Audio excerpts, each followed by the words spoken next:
Welcome back, trainers. So, Community Day does start tomorrow, which we are going to be getting Shiny Charmander with a Charizard that can learn Blast Burn, which is going to be fantastic.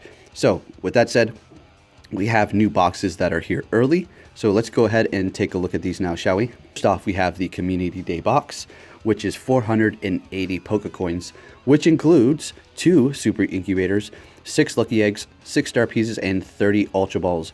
Now, I mean, that's a pretty good deal. All right, so if we take a look at the 8 Star Pieces for 400, and then you're getting 6 here, so I mean, a little bit less value.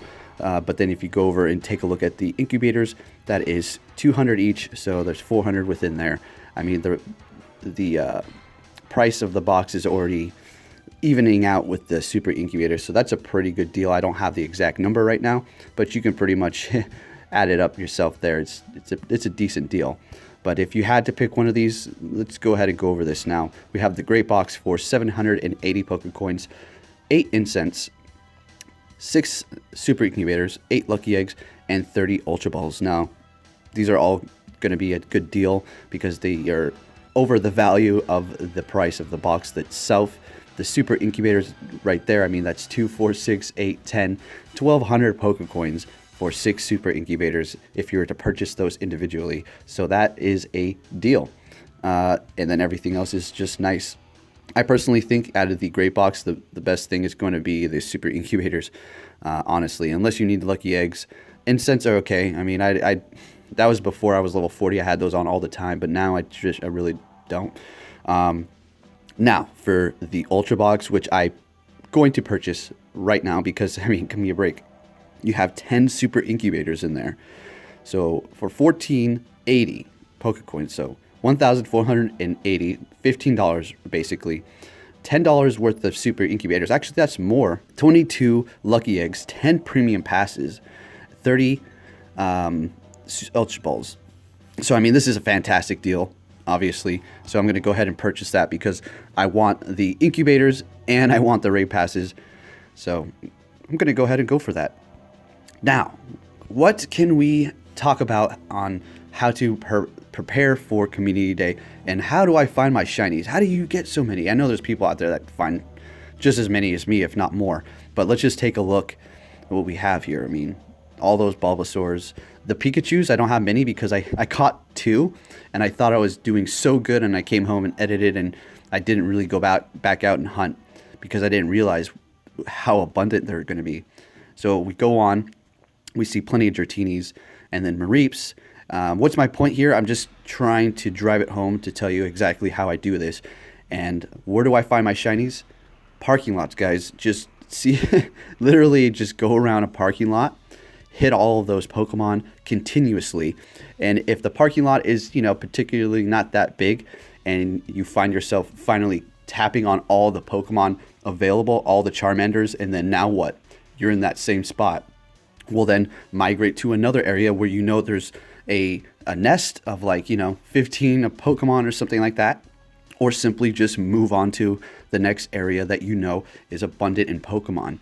Now, when I say abundant, I mean natural spawns, just a place that you can go that you can just find a whole lot of Pokemon that are spawning. Simple as that. And other than that, guys, you know, don't use gacha.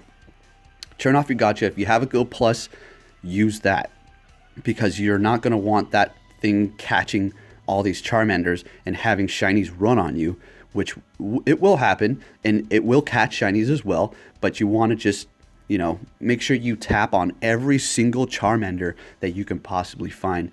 And as far as prep goes, as for the items, you only need Ultra Balls.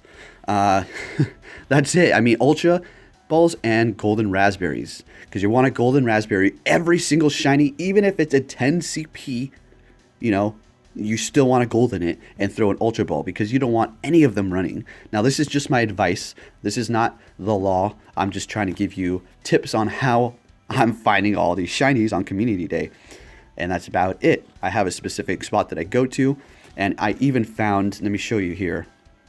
We'll go to Shiny, and then we'll go to OK and Recent. All right, so for the Showdown event, it wasn't like a shiny event, right? For a 3-hour period, there's an influx of shinies. It wasn't that like that for this event. It was just kind of like, oh, well, you have a chance to find them. They're out there. They're still super rare, but it's nothing like Community Day, not even close. I found 2 of these Pokemon, the shiny Meditite and Makahita, in my grind spot that I go to for Community Day. So, and that's a parking lot. Parking lot all day long. Okay, folks? So with that said, that's pretty much all the advice I can give you. And don't stop. You want to keep moving no matter what. As long as you keep moving and tapping on different Pokemon, your chances are great to find those shinies.